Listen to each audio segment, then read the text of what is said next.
So you're thinking about getting a BMW N55. Me, I have a lot of experience, unfortunately, with these BMW cars that we love and adore. I love and adore them, but I also know that they're a pain in the ass. So let's dive deep into what goes down on the BMW N55. What's going on, everybody? Jason Hodzik here. Today we're touching bases on pretty much what you need to know about the BMW N55, especially if you're thinking about buying one. So let's dive right into it. You know, this is pretty much what came after the BMW N54 that everyone loves and dreams of when it comes to tuning these cars. They both suffer from the similar failures in terms of rod bearing. The S55 is actually also based off the N55, and when they made the N55, they wanted to make it technically more reliable, maybe not as boost friendly in terms of like certain forged components that came in the N54, but in terms of longevity and reliability, that's pretty much what went into originally designing the motor. And I'm specifically talking about like E90 chassis before you even get to the F series.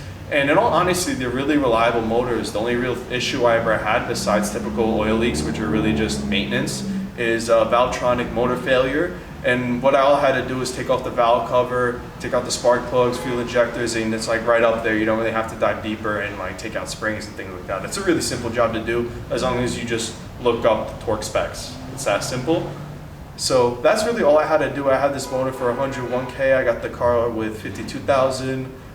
Since I got the car, I've been beating on it not pretty much non-stop until like after the first initial like 30-ish thousand miles. Took it on plenty of road trips. Did a lot of racing, a lot of sliding, a lot of skids, a lot of dumb shit, a lot of redlining, and just beating the doonies out of this thing. And now, by now, at 101,000 miles, I never did a head gasket, which I should have done, unfortunately. And now we're having a bit of failure with that, and I'm pretty much just planning on putting in another N55, and that's where we pretty much break into on this next point here. There's different variants of pretty much all the motors and stuff that we love and dream of. Specifically, an example is the V8 and the E90 to M3. The older models have the same technical motor, but it's a different size compared to the newer gens of that same chassis. So pretty much what we're doing is we're gonna get an N55 from an M2. And now there's a lot of B58 fanboys out there talking about B58 this, B58 that, forged this, forged that, this cooling, this, that. But they don't know about the N55 and the M2. Now why? Why do I care? Why is this the god of the N chassis motors? Why is the N55 the best motor out of all the N5s from BMW, specifically for tuning? Why can it be better than the B58? How can anything be better than B58? That's the modern 2JZ! Well, that's what we're here to talk about. So, what a lot of people don't know because they sleep on the N55 and they really don't believe in it is the M2 N55 comes with forged rods, pre-sleeved, so there's iron sleeves in the block, forged crank, and the most important part, like the most pivotal thing for me because I don't want to deal with dry sump and dry sump related problems, dual oil pumps in the oil pan. Dual oil pumps. There's no chance of oil starvation issues. There's like retrofitting things that you do to try to like negate that. Like an M4 oil pan in this car, for example. That's what a lot of people do, especially on M54s as well. The same thing, try to maneuver around these issues, but you're not changing where the oil is going into the motor. And let's be realistic here. If you know anything about machine shops and actually building a motor, you're saving a lot of money buying that motor than going to the machine shop, having them build the whole bottom end. Because that's a whole built bottom end right there. That's not just rods and pistons. That's a whole built bottom end. And me personally, I already have the pistons themselves already in hand because I caught them for a steal. Because I knew someone who was building an N55 and he just changed over to S55. He didn't know about the M2 stuff, and also the M2, that's non-M2 comp. M2 comp has the S55. So, you know, when you want to tune these, now from that, here we go, we're going to call N55, the first N55 that we're talking about, previous to M2, we'll call that N55A, and we'll call that one A, and we'll call the M2 N55B. Now, if you want to go tuning route on the A platform, then there's very specific things you need to do if you want to do stage 2 pure turbos. What I do is I just do rod bearings and just leave it at that, throw on an M4 oil pan and call it a day because, you know, Unless you're really building the motor, it's actually pointless. And then I'll do the Valvetronic motor at the same time. And now with B, you can throw a pure stage 2 3.4 kit in it and probably be okay without building the head, because the whole bottom end is pretty much built. So now with A, I'd say the most you can get out of it's 5 when you're really pushing it. There's a lot of Facebook people who say they got 6. Pushing 6, listen, to each is their own. Each person has their own string of luck.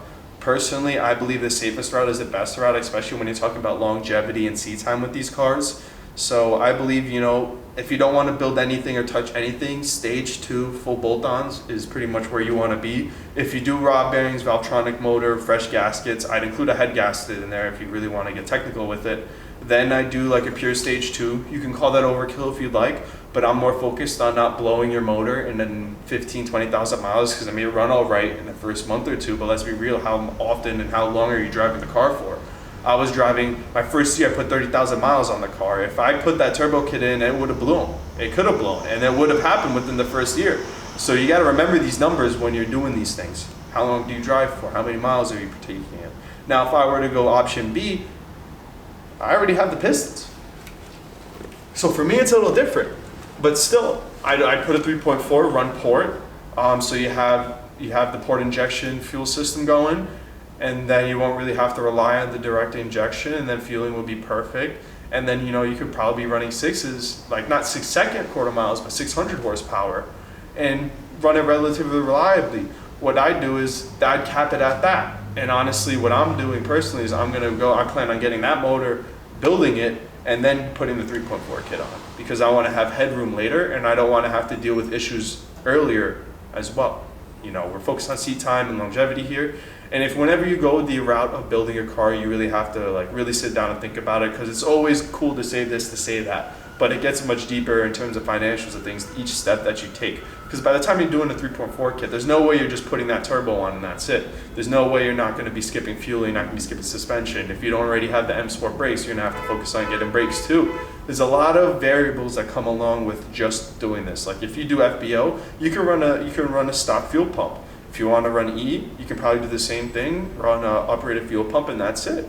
But if you do pure stage 2, that's when you really want to do like an operated fuel pump. You may be able to do injectors as well. You wouldn't necessarily need port injection. You can get away with just doing a low pressure fuel pump instead of the high pressure whole entire setup. If you're going big boost, I always recommend port injection. That's a really reliable way to go about it. Obviously, when you're coming to modifying things, when you're adding things, there's more things that can possibly break. So you also remember that, because it's going to give you a headache later down the line, whether it runs perfectly or not off the get.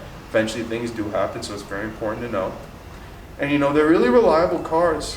Keeping them stock, I for sure would have gotten 200,000 miles out of this motor. I babied it. I knew I'm beating on it, so I babied it a little extra in terms of oil changes, spark plugs. If something broke, I replaced everything around it, everything that coincides with that specific thing. Like when I did oil pan, the oil pan gasket was failing. I replaced the oil pan, the gasket, the valve cover gasket, the oil filter housing gasket. The only gasket I skipped was the head gasket, because that's a whole different job. That's a different level of things. So, they're really reliable. They're meant to be reliable. They may lack the forged capabilities in Type A, but if you snag a Type B, the Type B is a lot harder to come by. One other thing is the N55s. They come with a plastic charge pipe, so those things fail. So what I did was, when the charge pipe broke, I was planning on going full bolt-ons anyway. I just waited till the charge pipe broke, and then I went full bolt-ons. It's really not much of an issue.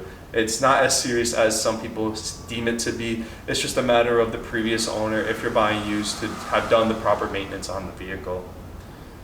So I hope you learned something today. Drop a comment below if you'd like to see videos on N54, S55, B58, BMW motors. Let me know. I can make it happen. We'll get the cars in the shop too, get into the nitty gritty. So that being said, hit like, comment, subscribe to stay up to date on the content if you want to stay posted with our build, because we got some crazy stuff planned. So everybody be safe, be suave, and I'll see you in the next one.